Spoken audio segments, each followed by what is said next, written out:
Hi, magandang araw sa inyong lahat. Welcome ulit kayo dito sa channel ko. At para dun sa mga bago, ang channel ko ay nagbibigay kaalaman at idea tungkol sa poultry farming at egg marketing business. Kaya kung nandyan ka na rin lang, panoorin mong buo ang video para buurin ang kaalaman at ideyang makukuha mo.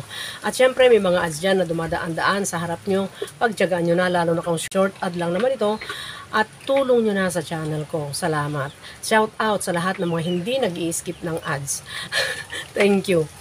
Alam niyo may mga marami pa rin sa mga poultry farmers, lalo na sa backyard level, ang nagugulumihan na namumroblema kung paano ba mapataas talaga ang egg production nila.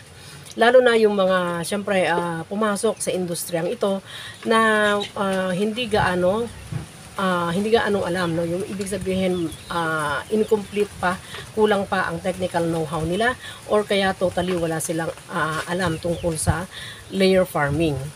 Karamihan ng mga yung mga namumroblema gano'n, nagtatanong-tanong, mamaya-maya may nagsabi naman na sa kanila na eto gamitin mo para dumami, ganyan. So mga supplement, no. Pero bago ka bumili ng supplement, hindi naman masama, no, na gumamit ka ng supplement. Kasi nga nakakatulong ang mga 'yon sa egg production, sa size, sa shell, ganon. Pero bago mo unahin ang paggastos sa mga supplement para mapataas mo ang egg production mo kagaya ng pangarap mo, mag back to basic ka muna or mag start from the basic ka. Kasi may mga bagay na dapat gagawin ka muna doon sa loob at labas ng layer farm mo. Kagaya ng number 1, sanitation.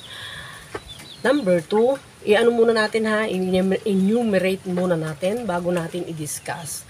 So number 2, space. Number 3, stress. Stress factor. Number 4, feeds. Number 5, water. Number 6, ventilation. So number 1, sanitation, no? Bakit kailangan munang gawin mo ang bagay na 'yan? Kasi kung hindi malinis ang paligid, no? Sanitation, ibig sabihin kasama na rin diyan yung biosecurity. So malinis dapat ang bahay nila. Malinis ang feeder, waterer, yung surroundings mo ng farm mo, malinis dapat. Yung mga kanal, malinis dapat. Kasi kung marumi ang mga yon, no, hindi magiging masaya yung mga layer mo. So ang result ay hindi sila makakapangitlog ng maganda. Hindi ka nila bibigyan ng grasya. Kasi syempre, 'di ba? Paiinumin mo sila sa nanlilimahid na drinker or waterer na hindi mo man lang binabrush, hindi mo man lang tinatanggal, hanggang naglulumot na, nangingitim. May nakikita akong ganyan ng mga layer farm, no, na maliliit. Kahit medyo malaki. Kung tamad ang poultry boy, ba? So, naglulumot na, hindi pa binabrush, hindi pa mag-schedule, di ba? Dapat araw-araw, lalo na kung backyard lang naman, araw-arawin mo ang pagbabrush doon sa waterer. Tapos yung feeder no ay tinatanggal mo yung mga matitigas na feeds, yung tumigas na, kasi magtututong yon dahil siyempre kakain yung manok, di ba? Tapos yung yung tubig na ininom nila, tapos tutuka, ganyan, so tumitigas. Ngayon yan, kung hindi matatanggal, magiging mag-aamag, no? So yun. And then number 2 is space, no? Space. Bigyan sila ng enough space para naman sila, makagalaw-galaw naman sila ng maganda, maayos. Hindi yung gipit-gipit, hindi yung overcrowded, no? Kasi kung ano yung halimbawa doon sa mga white breed, di ba? Usually caged layer mga yan.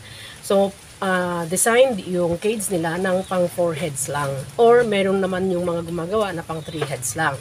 Kung ano yung capacity nun, wag mong sosobrahan, wag mong dadagdagan ng occupant. Pang 4 heads lang, pag 4 heads lang ang occupant, dapat 4 heads lang, wag mong gawing 5, no? Parang yung 3 din, wag mong gawing 4, para okay yung paligid nila, kasi pag crowded naman, di ba? And then number 3, yung feed nutrients, yung feeds nila mismo, no. Doon sa feeds nila, dapat yung requirement ng katawan nila, yun yung dapat na ibibigay. Kasama na rin syempre dyan yung calcium. Kasi yung calcium, yun ay nakakatulong doon sa pag-improve ng shell ng itlog. No? At yung schedule dapat, yung pagpapakain mo, yung schedule dapat nila ang sundin mo. Kung twice a day kang magpakain, di twice a day, thrice a day. Pero sundin mo yung schedule ng kain nila, hindi yung schedule mo ang susundin mo. Dahil pagpabago-bago, mamaya, punta tayo sa stress, no? Tapos yung grams per head per day, dapat yun ang ibibigay mo. Dapat sinusunod mo yun. Hindi yung kailangan magtitipid ako kasi mahal ang feeds. Mag-compute ka muna. Di ba? Mag-compute ka muna bago mo sabihin na malulugi ka, or mag-compute ka muna para alam mo kung okay pa ba. Kung mas maraming scraps ang binibigay mo or mas maraming treats ang binibigay mo sa kanila, syempre hindi mo naman alam kung ilan yung nutrient content ng mga yung pinapakain mo na yun. So di ba? Possible na magiging kulang. So mangingitlog man siguro baka mas maliliit na size or medyo matatagalan ng itlog. Ganon. And then, number 4 na ba? Water, no? Yung water, kailangan, or number 5 na yung water. Basta, next na.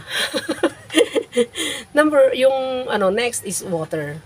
Alam niyo, kailangan laging fresh at saka malinis dapat ang tubig ng mga layer.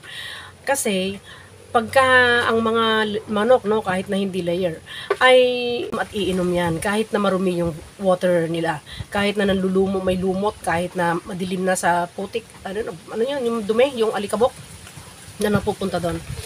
So, syempre, kung ganun karumi, meron ng doon, bacteria, may parasite, may fungi, mga ganyan. So, naiinom nila yon. Kaya, naaapektuhan yung production nila. Kaya dapat lang na gawing malinis, no? At saka clear. Fresh and clear. And then, next is ventilation. Yung ventilation nila, dapat open lang, no? Hindi kinukulob ang mga layer na kagaya ng mga kiti para mabigyan sila ng dagdag init. Yung mga layer open lang kasi tingnan nyo, lalaki ng katawan nila tapos kukulubin mo, 'di ba? Tapos ang kakapal ng ng balahibo nila, di siyempre hindi sila at ease. Ganon. Tanda natin na kahit na tao, 'di ba? Kahit na tao, pag paiinumin mo pag nasa paligid kang marumi, hindi ka makakapag-perform maigi. Parang ilagay natin yung sarili natin sa kanila, 'di ba? Kaya dapat mararamdaman din natin yung nararamdaman nila. Pag marumi ang paligid, di sila masaya. Pag marumi ang kainan, ang waterer, hindi sila masaya. Pag may ipot sa baba nila na talagang naaamoy na nila, hindi sila masaya. Kaya, kung mag-e-expect ka ng grasya na mula sa kanila, kung ganun naman karumi ang poultry farm mo, di ka nila bibigyan ng grasya. Kasi sasabihin nila sa kung makakapagsalita lang mo, yan, hindi mo nga nililinis ang inuman namin eh. Hindi mo nga kinukudkod yung feeder namin. Hindi mo nga nililinis yung ipot namin. O, diba? So, hindi lang sila makapagsalita, pero wala silang choice kundi inumin yung nandun na maruming tubig. At sa space din. Diba? Hindi lang sila makapagreklamo. Kung tayo nga, diba? Pagka may katabi ka sa bed na yung, halimbawa, single yung bed yung higaan mo. O, diba? Tapos may katabi ka, hindi ka komportable. Ganon. In short, lahat ng bagay na hindi akma dun sa layer farm ay baliktarin mo na naman. Kagaya nung dun sa isang video ko, di ba? So, gawin mo lahat. So, kung hindi mo pa ginagawa yung mga bagay na sinabi ko, no? At bili ka ng bili ng mga pampa-enhance ng egg production or pang-improve ng egg production. Pero, ang paligid ng layer farm mo ay hindi naman okay, no, di ba? Ariin mong bahay mo ang layer farm mo, ariin mong parang sarili mo yung mga sariling katawan mo yung mga manok, di ba? Para mapakiramdaman mo sila.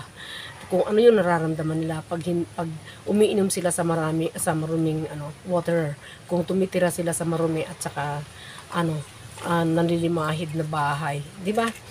So, kung hindi mo pa ginagawa yung mga bagay na sinabi ko, gawin mo na para bago ka bumili ng pang-improve ng egg production mo, at least nabawasan mo man lang. Ay, nalimutan ko pala yung stress, no? Yung stress factor.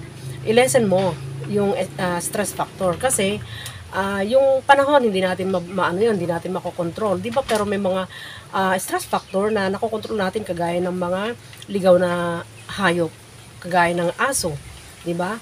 Yung kalapati, ibon, tagak, mga ganyan. So nakokontrol natin yung mga yon. Tapos yung feeds din, no? Kasi kung palit ka ng palit kung ano yung mabalitaan mong feeds na sasabihin nilang maganda, tapos palit ka na naman, tapos nag-iisip ka na pag tumaas ang feeds, hindi ka man lang nag-compute na kikita pa kaya ako, bigla ka na lang mag-i-scrap, ganon, na magti-treat sa mga, di ba? Kailangan masusing pag-aaral at komputasyon ang gagawin mo bago ka magpalit-palit para hindi ma-stress yung mga layer mo. Kasi pagbawas bigla ng feeds, yan yung dalawang yan, no? Nai-stress yung mga layer. At pagpapalit ng schedule. Yung papalit-palit yung schedule mo. Siyempre. At siyempre, dagdag na rin yung sa ilaw, di ba?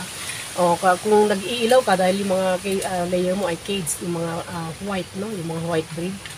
Siyempre, sundin mo yung mga ilaw schedule. Ganon. Kung ilang bilang. So, kung hindi mo pa ginagawa yung mga, kasi sa management lahat babagsak ang mga sinabi ko. Poultry management. So kung hindi mo ginagawa yung mga yan, or ilan lang ang ginagawa mo sa mga yan, maigi gawin mo para mabawasan yung gastos mo doon sa pagbili ng pag-improve ng egg production mo. So okay lang na bibili ka, no, 'di ba? Okay lang na gagastos ka sa mga ganon, pero hindi yung talagang as in doon ka na nakadepende, 'di ba? Doon ka na nakadepende na bawat kibot mo, okay sige, patataasin ko ang egg production niyo, ito yung gagamitin ko, 'di ba? Pero balikan mo, ikalat mo yung mata mo diyan sa poultry mo, ang dumi. Di ba? Kakahiya sa mga layer mo, 'di ba? Ang dumi. Tapos nalilimahid ang basta. So, sana kung hindi nyo pa kabisado yung poultry management para dun sa mga layer, no, mapanood nyo sana ito, at least magkakaroon kayo ng idea. At sana may natutunan na naman kayo dito sa video ito, at huwag kalimutang mag-like at mag-subscribe, pakihit na rin ang notification bell para sa susunod na mga videos ay ma-notify kayo. And salamat sa lahat ng mga nag-share sa mga videos ko at saka yung channel ko. Salamat sa mga nagko-comment at yung mga sumusuport, no, dito sa channel ko. Maliit pa lang ang channel ko, pero unti-unti may mga nagtitiwala. At sana dumami pang magtitiwala sa channel ko at maniniwala sa mga sinasabi ko. Siyempre, hindi naman hula-hula ang sinasabi ko. Thank you so much, at sana pagpalain tayong lahat.